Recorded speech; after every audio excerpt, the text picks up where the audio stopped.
সাইলেশিয়ার অপর নাম সিলিকা। আমরা জানি না যে একটা বালির এত ক্ষমতা থাকে। এটা বালি থেকে তৈরি হয়েছে, এই ওষুধটা বালি কণা থেকে তৈরি হয়েছে, বালি থেকে তৈরি হয়েছে। আমাদের যত ওষুধ আছে সবচেয়ে ডিপ অ্যাক্টিং মেডিসিন সাইলেশিয়া, এ কথা বললে উত্তপ্ত হয় না। যদি কোনো ব্যক্তি হাই পাওয়ার সাইলেশিয়া 30 বছর বয়সে খায়, রেস্ট অফ দ্য লাইফ তার এই ওষুধ কাজ করতে পারে। যদি সে 100 বছর বাঁচে তার এই ওষুধ 100 বছর কাজ করতে পারে। এত ডিপ অ্যাক্টিং এই ওষুধটা, এর ক্ষমতা অপরিসীম। কিন্তু এই ওষুধ ব্যবহার করার আগে 100 বার নয়, 101 বার ভাবতে হবে।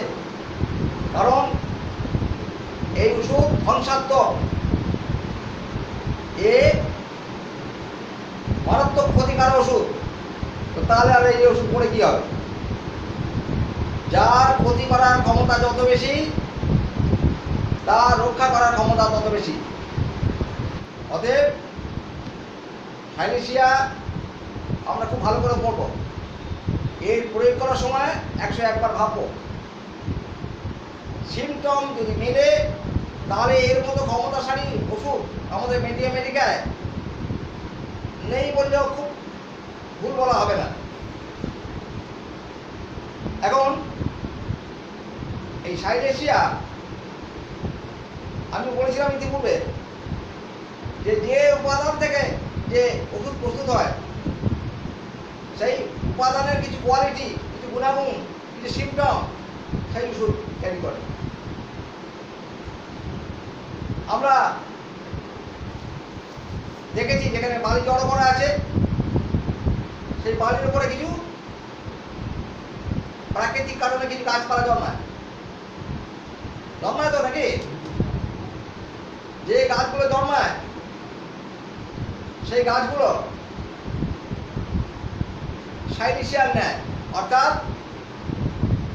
তারা একটু ঝড় হলে পেকে যায়, ঝড় থেমে গেলে আবার ঠিক আগের জায়গায় ফিরে যায়।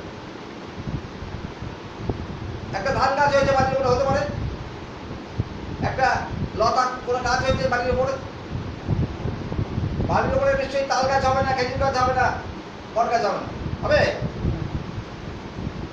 তাহলে এই বাড়ির মতো ওই গাছটা নমনীয় এবং কমনীয়। তাই এই ওষুধ থেকে যে এই সাইলেশিয়া থেকে যে ওষুধ তৈরি করা হয়, সেই ওষুধের কাজ হচ্ছে, সেই ওষুধের কি নমনীয় এবং কমনীয়। এদের উপরে জোর করিয়ে অন্য লোক অনেক কাজ করিয়ে নেয়। এরা কখনোই কারোর উপরে জোর করে শক্তি প্রয়োগ করে কাউকে কোনো কাজ করতে বাধ্য করে না। বাড়িতে আশ্রিত গাছের মতো এরা নুয়ে যায়। এটাই হচ্ছে সাইলেশিয়ার নেচার। তাহলে আমরা যে উপাদান থেকে ওষুধটা তৈরি হচ্ছে তার ক্যারেক্টারটা কিছু যে বহন করে সেই ওষুধ, তা আমরা ইতিপূর্বে সামান্যতম হলেও আলোচনা করলাম। এখন তার নামের মধ্যে তার যে চরিত্র, সেই চরিত্রটা আমরা খোঁজার চেষ্টা করব। সেটা হচ্ছে কি, সাইলেশিয়া বানানো হচ্ছে SILICEA, সাইলেশিয়া। তো এই নামের মধ্যে তার চারিত্রিক বৈশিষ্ট্যগুলো কিরকম লুকিয়ে আছে আমরা সেটা বিশ্লেষণ করবো এখন। Silicea S for scrofulous diathesis. তাহলে স্ক্যাপুলাস ডায়াথিসিস মানে কি?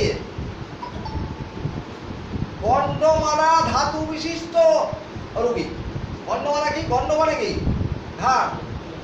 মালা মানে আমরা জানি ফুলের মালা ইত্যাদি মালা, অর্থাৎ সারিবদ্ধভাবে ফুল দিয়ে যদি আমরা কোনো মালা তৈরি করি তাহলে সেটা ফুলের মালা, গ্ল্যান্ড দিয়ে যদি মালা তৈরি করি তাহলে সেটা গ্ল্যান্ডের মালা, তাহলে গন্ডমালা। অর্থাৎ ঘাড়ে আমাদের অনেক গ্ল্যান্ড আছে, শরীরের বিভিন্ন জায়গায় আমাদের গ্ল্যান্ড আছে, সেই গ্ল্যান্ডগুলো এদের প্রমিনেন্ট থাকে, অর্থাৎ দেখা যায়, চোখে চাক্ষুষ করা যায়। তাহলে S for scrofulous diathesis, S এর পরে I, I for irritable temperament, এদের টেম্পারামেন্ট ইরিটেবল, এরা খুব বেশি সহজে রেগে যায়। L for large head and open fontanelle and suture, এদের মাথার হাড়গুলো সহজে জোড়া লাগে না। I for intolerable carry on order of fit, carry on মানে কি?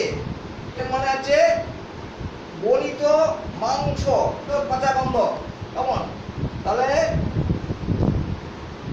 I for intolerable carry on order of feet, এদের পায়ে পচা মাংসের গন্ধ, এদের গায়ে, এদের পায়ে পচা মাংসের গন্ধ। C for constipation always before, during and after menstruation. তো কনস্টিপেশন মানে শক্ত পায়খানা হওয়া, এদের মাসিকের আগে, মেয়েদের মাসিকের আগে, পরে এবং মধ্যে পায়খানা শক্ত হয়।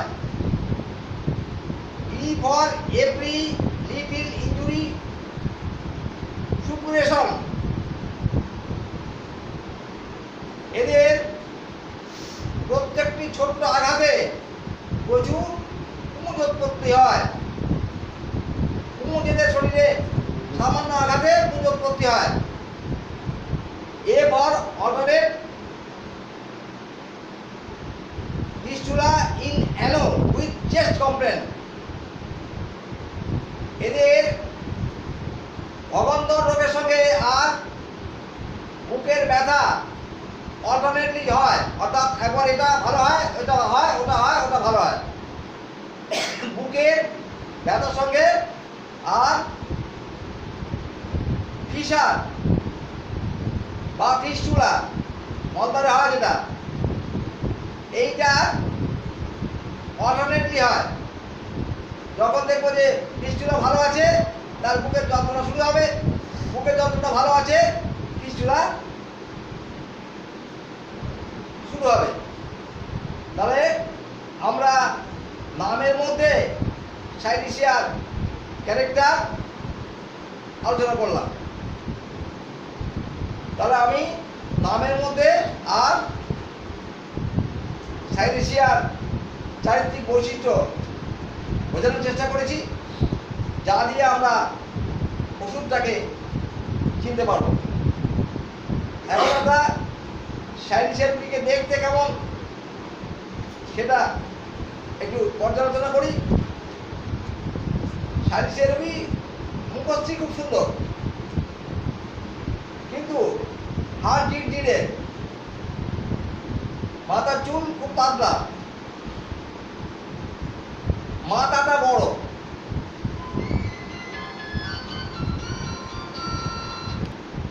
আর চুলগুলো খুব পাতলা ব্রাউন কালার, আর মাথাটা বড়, পেটটাও বড়, যদি বাচ্চা হয় তো কথাই নেই, পেট বড়। এখন এই হলো সাইনেসিয়াকে দেখতে কেমন। সাইনেসিয়া ডায়াথিসিস হচ্ছে, আমরা একটু আগে বলেছি স্ক্যাপুলাস ডায়াথিসিস, অর্থাৎ বর্ণমালা ধাতু। কোন ধাতু?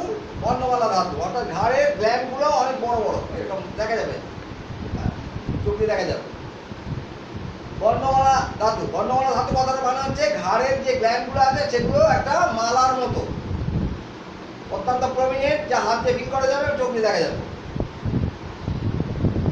মায়াজম, তিনটে মায়াজমই কভার করে, সোরা, স্পেশালি সোরা, সিফিলিস এবং সাইকোসিস, তিনটে মায়াজমই কভার করে। আর এদের টেম্পারামেন্ট হচ্ছে ইরিটেবল টেম্পারামেন্ট। এদের মেন্টাল সিমটম আমাদের জানতে হবে, তাহলে আমরা সাইলেশিয়ার মানসিক সিমটমটা লক্ষ্য করব।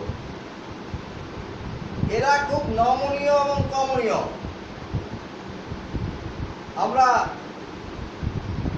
এর প্রকৃতি যদি আমরা পর্যালোচনা করি, এরা ভদ্র, বিনয়ী, নম্র।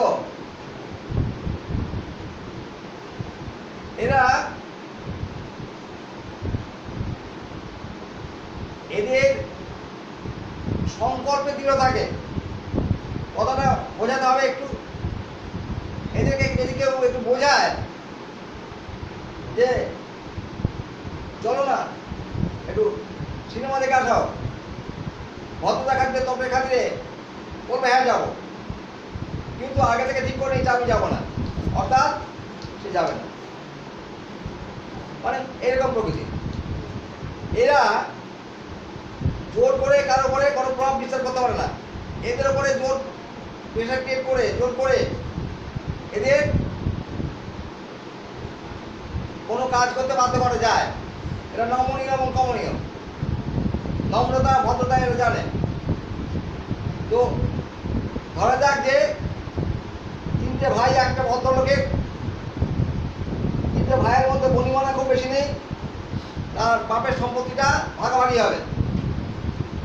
এখন এই ভাগাভাগির সময় তিনটে ভাই সবাই তো সালিশিয়া নয়, সালিশিটাকে বুঝিয়ে বাজিয়ে আর শেষেরটা দিয়ে দিয়েছে, মানে যেটা দাম কম, আর যেগুলো দামি হন্ড্রেড সেটা দুজন ওরা নিয়েছে ভাগাভাগি করে। সালিশিয়া কিন্তু প্রতিবাদ করবে না, সেটা মেনে নেবে। বা এমনও হতে পারে সেই মুহূর্তে মেনে নিয়েছে, কিন্তু ও ফুটি ফুটবে, মানে অর্ডার দেবে অন্যের জমিতে, মানে দাদার জমি, যেটা অর্ডার দিয়ে নিয়েছে। এইরকম প্রকৃতি, কিন্তু প্রতিবাদ করবে না, ঝগড়াঝাটি করবে না। এরা গোমার এক গুঁয়ে, যেটা করবে বললে সেটা করবে। বিশেষত বাচ্চারা অত্যন্ত গোয়ান্তমি করে, আমি খাবো না, হ্যাঁ খাবার তো খাবো না, স্কুল যাবো না, যাবো না, যাবো। এইবারে তাকে যদি উপযুক্তভাবে কনভিন্স করা যায়, তাহলে 180 ডিগ্রি সে পাল্টে গিয়ে যাবে। অর্থাৎ যে এক্ষুনি মাংস খাবো না বলে ছুঁড়ে ফেলে দিয়েছে মাংসের বাটি, তাকে যদি ভালো করে বোঝানো যে মাংস খেলে হ্যাঁ কী হওয়া যাবে, ওই স্পাইডারম্যান হওয়া যাবে, ভালো করে কনভিন্স করে দেওয়া হয়েছে, কথা ঢুকিয়ে দেওয়া হয়েছে, ও তোমার মাংস খাবে। স্কুল যাবো না বলে এক্ষুনি চেঁচামেচি করছে, আমি স্কুল যাবো না, যাও আমি যাবো না, আমার মাস্টারটা মেরে দিতে হয়তো। তবে এদের মাত্রা কেন মাস্টার বলে, কারণ এরা খুব ব্রিলিয়েন্ট, খুব ব্রিলিয়েন্ট। যদিও এরা এদের হেজিটেশন আছে। যদি সংসারের কর্তা মারা যায় আর বড় ভাই যদি সাইলেশিয়ার কি হয়, তাহলে সে তার দায় দায়িত্ব নিতে ভয় পাবে।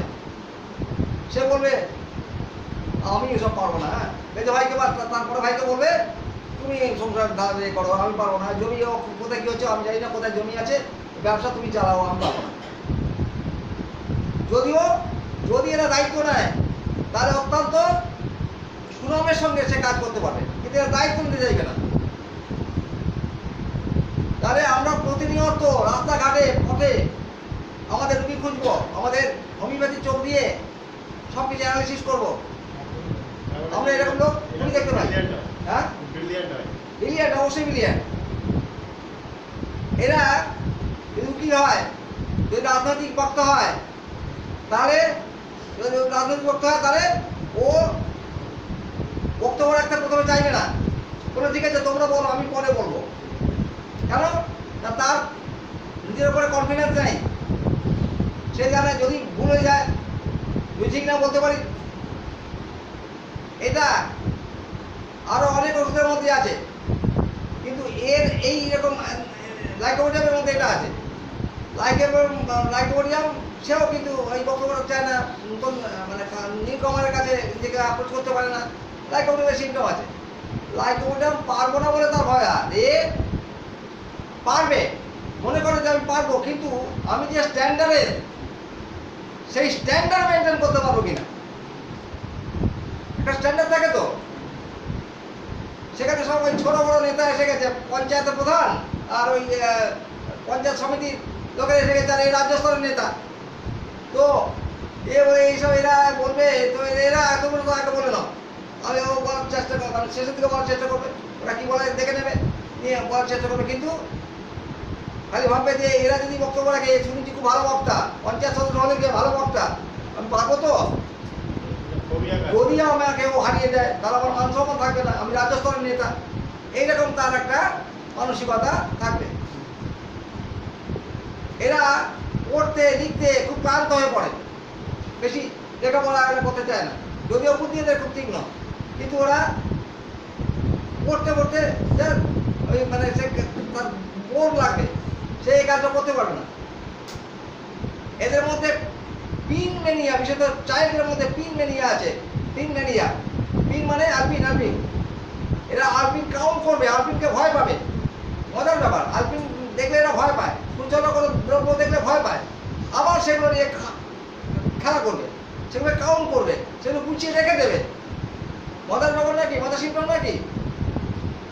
তাহলে এটা কিন্তু এর মধ্যে এই সাইলেশিয়া মানসিকতার মধ্যে থাকে, মানসিকতার মধ্যে পড়বে। তাহলে আমরা মোটামুটি সাইলেশিয়ার মানসিক সিম্পটমগুলো আলোচনা করতে পেরেছি। যখন তোমরা আরো বেশি করে হোমিওপ্যাথি শিখে যাবে, তখন আমি সাইলেশিয়ার পূর্ণাঙ্গ যা অভিব্যক্তি, তার মেন্টালিটি থেকে তার দৈহিক ফিজিক্যাল সিম্পটম যেগুলো আছে সেগুলো বিস্তারিত আলোচনা করবো। কারণ এখন তোমরা নিতে পারবে না, খুব বেশি যদি আমি দিই। এখন সাইলেশিয়ার কিন্তু ভয় আছে, সব ব্যাপারে ভয়, ভূতের ভয়, অন্ধকারের ভয়, এসব ভয় থাকবে তার। এখন আমরা সাইলেশিয়া রোগ কেন হয় একটু জেনে নিই। সাইলেশিয়া যদি ভ্যাকসিনেশন হয়, তার সাইলেশিয়া রোগী মানে কোনো রোগী যদি ভ্যাকসিনেশন হয়, কোনো ব্যক্তি যদি ভ্যাকসিন নেয়, কি ভ্যাকসিন? আজকাল তো টিবিলেন, ডিজেন আর তোমাদের করোনা, এসব ভ্যাকসিন আছে। এইসব ভ্যাকসিন নিয়ে তারপরে তার যদি কোনো রোগ তৈরি হয়, তাহলে আমরা তিনটে ওষুধের কথা সাধারণত মনে করি। একটা সাইলেশিয়া, একটা থুজা, অপর একটা অ্যান্টিমটার। এখন কখন অ্যান্টিমটার, কখন সাইলেশিয়া, কখন থুজা দিতে হয় সেগুলো আমি পরে আলোচনা করছি। এখন এছাড়া যদি ফুটসয়ে পায়ের ঘাম যদি বাধাপ্রাপ্ত হয়, পায়ে ঘাম হয়েছিল, যদি সেই ঘামটা হতে না দিয়ে আমরা বরফে ওপরে পা রাখলাম, তাহলে ঘামটা সাপ্রেস হয়ে যাবে। গিয়ে যদি কোনো রোগ তৈরি হয়, তাহলে কিন্তু আমরা যে ওষুধগুলোর কথা মনে করবো তার মধ্যে সাইলেশিয়া টপ র্যাঙ্কে থাকে। যদি ঠান্ডা বাতাস লাগে, তাহলে কিন্তু সাইলেশিয়া রোগী তৈরি হতে পারে। আর যদি স্টোন কাটার হয়, যারা পাথরের কাজ করে, স্টোন চিপ তৈরি হয়, আমরা বাড়ি তৈরি করতে, ব্রিজ তৈরি করতে যে স্টোন ব্যবহার করি, ওই ফ্যাক্টরি যদি কাজ করে কেউ, করে যদি তার কোনো রোগ তৈরি হয়, স্পেশালি চেস্টের কোনো রোগ তৈরি হয়, লাংসের কোনো রোগ তৈরি হয়, তাহলে কিন্তু খুব ভালো একটা ওষুধ সাইলেশিয়া। এখন আমরা সাইলেশিয়া কি খেতে চায় আর কি খেতে চায় না সেগুলো আলোচনা করব। এরা ঠান্ডা খাবার খেতে চায়, ঠান্ডা পানীয় খেতে চায়, আইসক্রিম খেতে চায়, খেতে চায় না দুধ। ভীষণ যদি শিশু হয় তাহলে মাতৃদুগ্ধে এদের মারাত্মক অরুচি থাকে, মায়ের দুধ এটা খেতে চায় না। তাহলে সন্তান যদি সাইলেশিয়ার পেশেন্ট হয়, সেই সন্তান তার মায়ের দুধ খেতে চায় না। আবার যদি মা যদি সাইলেশিয়ার কি হয় তাহলে সে দুধও বাচ্চা খেতে চায় না। তাহলে বাচ্চার শিশুর প্রধানতম খাবার মায়ের দুধ, সেই দুধ বিকৃত করে দেয় সাইলেশিয়া। তাই মায়ের দুধের এত বিকৃতি যে একটা ছোট্ট শিশু যার একমাত্র খাদ্য মাতৃদুগ্ধ, সে সেই দুগ্ধ পান করতে চায় না। একটি ওষুধ আছে, সেটা সাইলেশিয়া। তাহলে মা যদি সাইলেশিয়া রোগী হয় তাহলে যখন শিশু দুধ খেতে চায় না, মাতৃদুগ্ধ পান করতে চায় না, ঠিক তেমনি যদি বাচ্চাটা সাইলেশিয়ার পেশেন্ট হয় তাহলে সে শুধু মাতৃদুগ্ধ নয়, কোনো দুগ্ধই সে খেতে চায় না। তাহলে কি খেতে চায় কি খেতে চায় না আলোচনা করলাম। এখন আমরা বাড়া কমা নিয়ে আলোচনা করব। কিসে বাড়ে কিসে কমে। এদের সমস্ত রোগ লক্ষণ বেড়ে যায় ঠান্ডায়। প্রেসারিং, মাথা যদি অনাবৃত থাকে, মাথা যদি কোনো রকম আবৃত না থাকে তাহলে এরা অসুস্থ হয়ে পড়ে। অমাবস্যা এবং পূর্ণিমায় এদের রোগ লক্ষণ বেড়ে যায়। অমাবস্যা এবং পূর্ণিমায় এদের রোগ লক্ষণ বেড়ে যায়।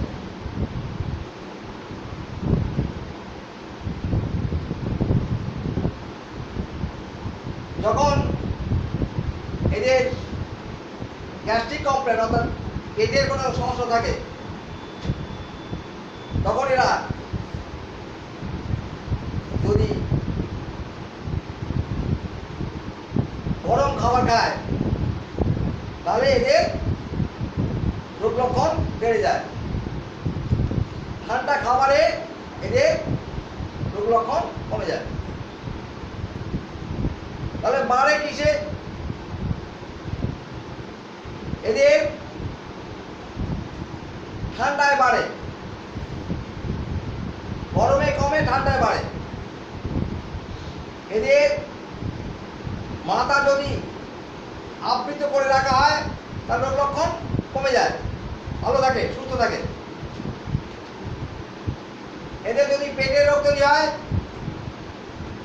লাইকোডিয়ামের মতো যদি এরা গরম খাবার খায় তাহলে এদের শরীর ভালো থাকে।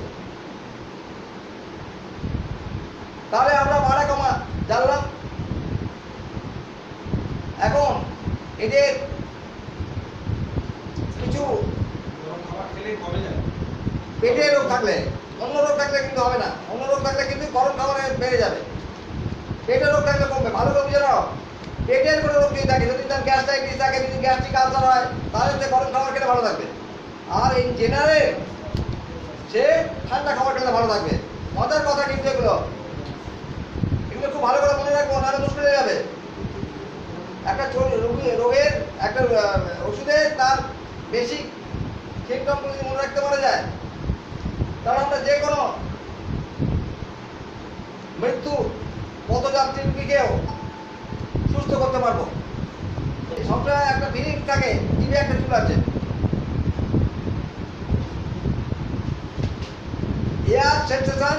Hair sensation on tongue. তারা মনে করে একটা জিভে চুল আছে, সেটা হাত দিয়ে বারবার দেখে, টিপলে সেখানে বলায় আদৌ চুল নেই।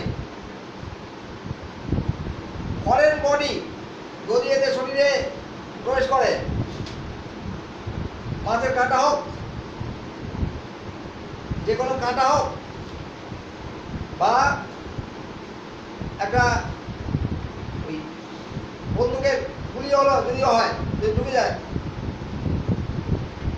এই ফরেন পানি শরীর থেকে নিষ্কাশন করতে সাইনেশিয়া অদ্বিতীয়। সাইনেশিয়া হোমিওপ্যাথি ডাক্তারদের স্ক্যালপেল। স্ক্যালপেল মানে কি? স্ক্যালপেল স্ক্যালপেল মানে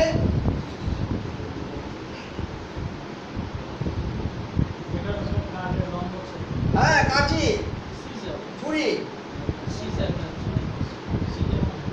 স্ক্যালপেল একটা পাতলা ধারালো অস্ত্র যা দিয়ে অপারেশন করা হয়। এই সাইনেশিয়া হচ্ছে হোমিওপ্যাথি ডাক্তারদের স্ক্যালপেল, ধারালো অস্ত্র যা দিয়ে অপারেশন করতে অ্যালোপ্যাথ ডাক্তাররা ব্যবহার করে। আমাদের উইদাউট স্ক্যালপেল সাইনেশিয়া দিয়ে অনেক সার্জিক্যাল ডিজিজকে আমরা কিউর করতে পারি। যে একটা উল্লেখ করি,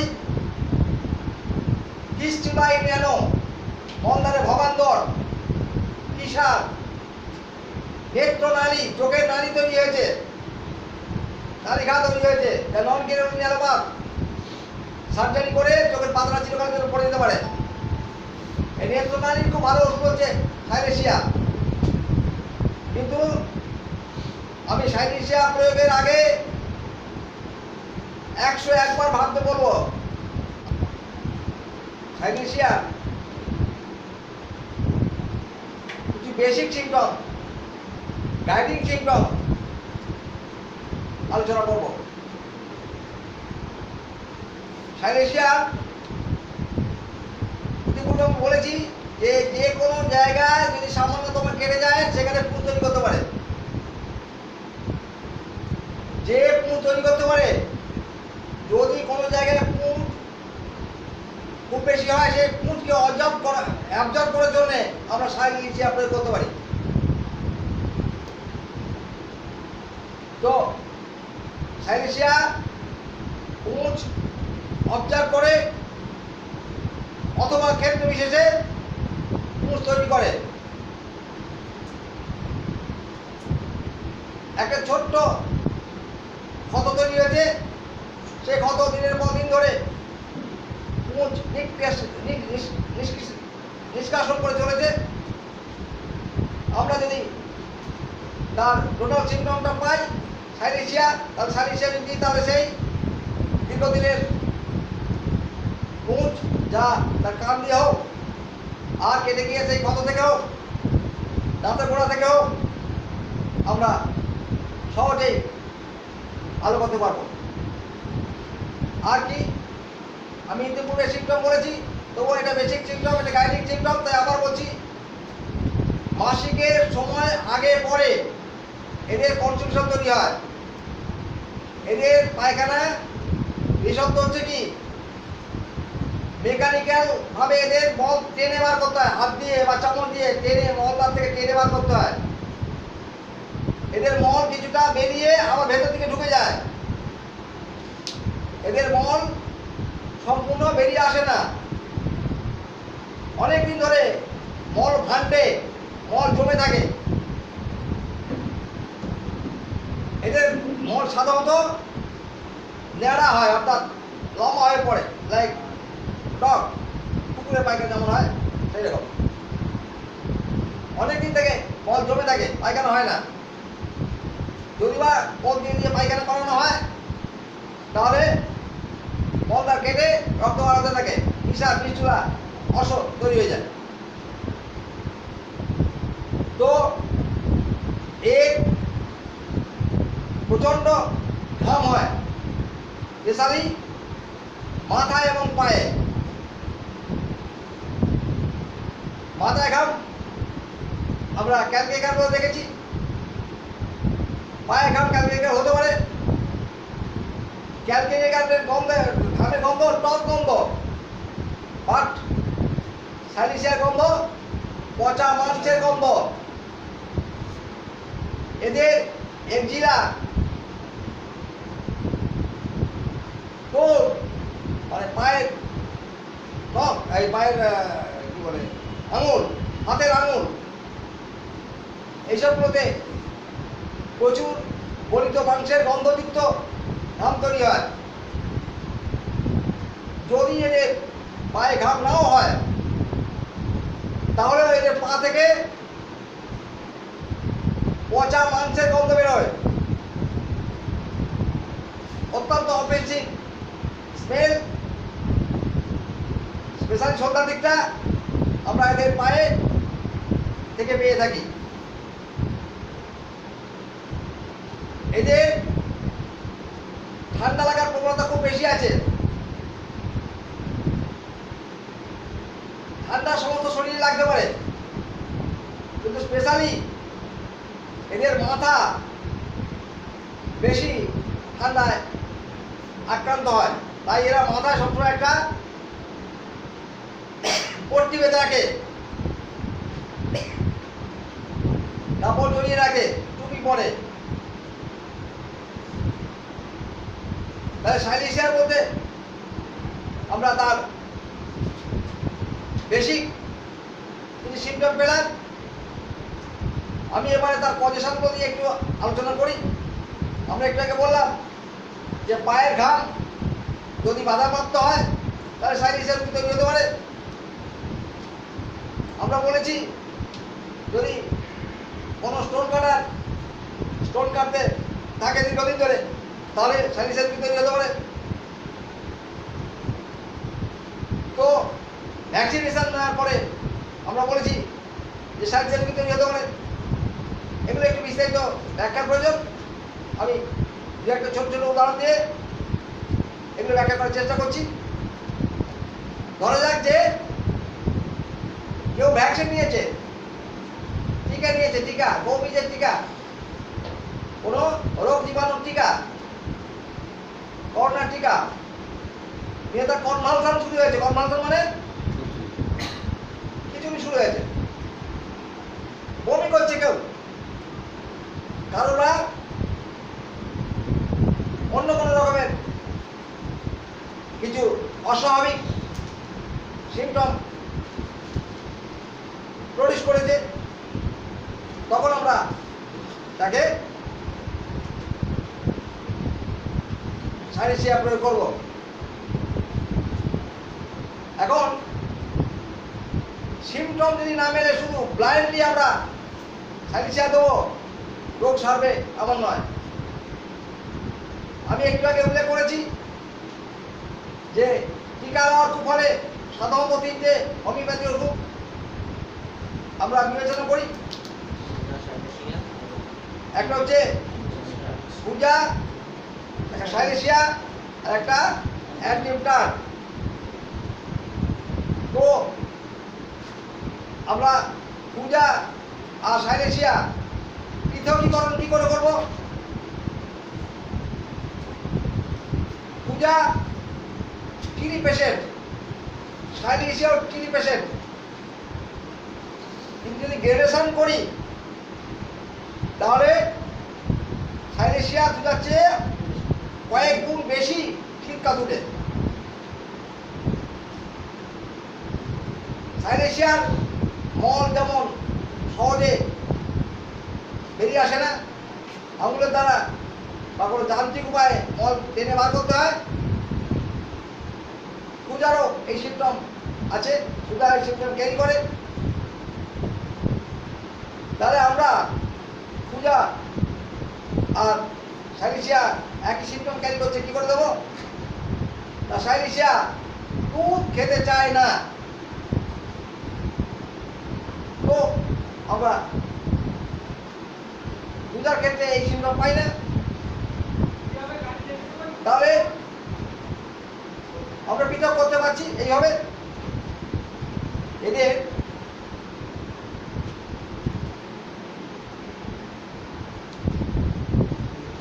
পূজা লবণাক্ত খাবার খেতে পছন্দ করে, নুন বেশি, নুন চড়া নুন খেতে পছন্দ করে। সাইলেশিয়া তা করে না। এইরকম যদি আমরা ম্যাথমেটিক একে ধরনের পড়ে থাকি, তাহলে একটা ওষুধের সঙ্গে আরেকটা ওষুধের কি পার্থক্য সেগুলো আমরা বুঝে নেবো, নিয়ে সেখানে অ্যাপ্লাই করবো। যদি কেউ ভ্যাকসিন নিয়েছে, নিয়ে পূজায় যে সিমটম ক্যারি করে বা সাইন্সে যে সিমটম ক্যারি করে, সেই সিমটমের সে ক্যারি করছে, তাহলে আমরা কখন পূজা দেবো, কখন সাইন্সিয়ে দেবো, কখন নেট্রাম, কখন অ্যান্টিবায়োটিক দেবো, সেগুলো আমাদের সিমটম মিলিয়ে দেখতে হবে যে কার সিমটম ক্যারি করছে পেশেন্ট।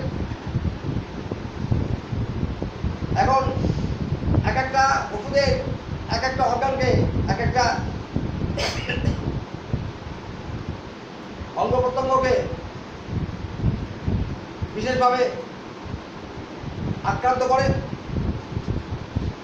আমরা যখন ভ্যাকসিনেশন করার পর কোনো ডিজিজে আক্রান্ত হবে কোনো পেশেন্ট, সেক্ষেত্রে যদি শ্লেষ্মা অর্থাৎ বুকের কফ যদি না থাকে, তাহলে আমরা তাকে অ্যান্টিবায়োটিক দেবো না। অ্যান্টিবায়োটিক হতে গেলে, অ্যান্টিবায়োটিক হতে গেলে যে রোগী থাক না কেন তার বুকে ঘরঘরানি থাকবে। এখন পূজার ক্ষেত্রে এই ঘরঘরানি না আসতে পারে, সাইন্সের ক্ষেত্রে না আসতে পারে, তাহলে আপনার ভ্যাকসিনেশন যদি কোনো রোগীর মুখে সর্দি আসে, শ্লেষ্মা জমে এবং সেই সঙ্গে আরও অন্যান্য সিমটম যদি সে ক্যারি করে, তখন আমরা নির্দ্বিধায় অ্যান্টিবায়োটিক প্রয়োগ করতে পারবো। আমাদের এগুলো ভালো করে মনে রাখতে হবে। আমরা যদি এগুলো মনে রাখতে পারি, তাহলে একটা ওষুধের সঙ্গে আরেকটা ওষুধের পার্থক্য কি আমরা পৃথকীকরণ করতে পারবো। পৃথকীকরণ না করলে আমরা যথাযথ চিকিৎসা করতে পারবো না, রোগ সারবে না। এখন আমি আমার প্রিয় ছাত্রদের সাইলেন্সিয়া প্রয়োগের আগে অনেক সাবধানতা অবলম্বন করতে বলছি, কারণ সাইলেন্সিয়া ডিস্ট্রাকটিভ মেডিসিন, ধ্বংসাত্মক ওষুধ। এরকম ধ্বংসাত্মক, এরা রোগীকে যেমন মৃত্যুর মুখ থেকে ফিরিয়ে আনতে পারে, আবার একটা রোগীকে, সুস্থ ব্যক্তিকে, আপাতত সুস্থ ব্যক্তিকে মৃত্যুর দিকে ঠেলে দিতে পারে। আমরা একটু আগে বলেছি যে সাইলেন্সিয়ার উৎপত্তি করার জুড়ি নেই, তাই আমাদের কাছে একটা রুগী এসেছে, ধরা যাক যে তার ইউটেরাসে তার ফ্যালিপিয়ান টিউবে তার ডিম্বাশয়ে সিস্ট আছে। সিস্ট মানে, সিস্ট হচ্ছে জলপূর্ণ টিউমার, অর্থাৎ টিউমারের মধ্যে ব্যাস থাকে, অর্থাৎ সলিড পদার্থ থাকে, অংশ থাকে। সিস্টের মধ্যে থাকে একটা শ্যাক মানে থলি, তার মধ্যে জল থাকে, লিকুইড পদার্থ থাকে, জলীয় পদার্থ থাকে। সবশেষে জলের মতো ফিল্টার হবে এমন নয়, কিন্তু জলের মতো ঘোলাটে তরল পদার্থ থাকে। তাহলে যে মুহূর্তে আমি না জেনে কোনো রুগীকে প্রয়োগ করবো সাইলেন্সিয়া, ওইটা কিন্তু কেটে যাবে। যদি কারো টিবি থাকে 25 বছর আগে, 50 বছর আগে চিকিৎসা করার পর টিবি ভালো হয়ে গেছে, টিবি যাদের হয় তাদের শরীরে মানে তাদের লাংসে একটা ক্ষত থাকে, লাং টিবির ক্ষেত্রে কথা বলছি আমি, লাং টিবির কথা। টিবি যে কোনো জায়গাতেই হতে পারে, হাড়ে হতে পারে, তাদের সব জায়গাতেই টিবি হতে পারে, কিন্তু আমরা সাধারণ টিবি বলতে লাংসের টিবিকে বুঝি। তাই লাংসে একটা স্কার থাকে। আমার যদি একটা এই ফোনটা যদি ভেঙে যায়, এটাকে আধুনিক প্রযুক্তির সাহায্যে আমরা যদি জুড়ি, তাহলে ক্ষত চিহ্ন একেবারে মিলিয়ে যাবে এমন নয়, একটু ক্ষত থাকবেই। স্কিল আইস বলে দিতে পারবে যে এটা ভেঙে গেছিল, জোড়া হয়েছে। হয়তো সবাই বলতে পারবে না, কিন্তু বলতে পারবে, এমন চোখওয়ালা ব্যক্তিও আছে। তো যত বড় ডাক্তারই দেখুন না কেন, টিবি পার্মানেন্ট কিওর হয়ে গেছে আজ থেকে 40 বছর আগে, সেখানে একটা ক্ষত থাকে, স্কার থাকে একটা। এই রুগীকে যদি সাইনেসিয়া দেওয়া হয়, একটা ডোজেই এই রুগী মারা যেতে পারে। তাই যদি কোনো ব্যক্তির টিবি হয়েছে এই কথা জানা যায় অনেক বছর আগে হলেও, তাকে পারতপক্ষে আমরা সাইনেসিয়া প্রয়োগ করবো না। কারো মুখে জল জমেছিল, ভালো হয়ে গেছে, তাকেও পরবর্তীকালে সাইনেসিয়া দিতে হলে আমাদের 101 বার ভাবতে হবে। যদি একান্তই দিতে হয়, তাহলে অত্যন্ত লো পোটেন্সি এবং অত্যন্ত লো ডোজে করে করতে হবে। এখন সাইনেসিয়া যদি কারোর শরীরে ক্ষয়রোগ শুরু হওয়ার মানে পূর্বে ক্ষয়রোগ হয়নি, টিবি হওয়ার উপক্রম হয়েছে, এমন অবস্থা যদি সাইনেসিয়ার সিমটম ক্যারি করে, তাহলে কিন্তু তার ক্ষয়রোগ হবে না যদি আমরা সাইনেসিয়া প্রয়োগ করি। কিন্তু একবার তাকে ক্ষয়রোগে ধরেছে আর তাকে যদি আমরা সাইনেসিয়া প্রয়োগ করি, রুগীর যদি 5 দিন বাঁচত, 5 সেকেন্ড বাঁচবে না। তাই আমাদের সাইনেসিয়া প্রয়োগের আগে অনেক কথাই চিন্তা করব। সাইনেসিয়ার আমরা বলেছি পুঁজ উৎপত্তি করতে পারে, তো সাইনেসিয়া কোথায় উৎপত্তি করতে পারে? এভরিহ্যার, সব জায়গায়, শরীরের সব জায়গায় করতে পারে, ইভেন হাড়েও। হাড়ের এর চিকিৎসা করতে সাইনেসিয়া জুড়ি মেরা ভার। হাড়ে যদি পুঁজ তৈরি হয়, স্কিনে মাংসে যদি পুঁজ তৈরি হয়, আমরা অন্য ওষুধ দিয়ে সারাতে পারি। কিন্তু যদি হাড় এফেক্ট হয়, হাড়ে যদি পুঁজ তৈরি হয়, তাহলে তার একমাত্র ওষুধ, অবশ্য আরেকটা ওষুধ আছে। তো যাই হোক, সাইনেসিয়া এখানে 90% কাজ করে, সেখানে আমরা সাইনেসিয়া প্রয়োগ করবো, কিন্তু ভেবে চিনতে। সাইনেসিয়ার নিশিপাওয়া রোগ, নিশিপাওয়া মানে নিশিপাওয়া কেউ জানো? নিশিপাওয়া নিশিতে পেয়েছে দেখি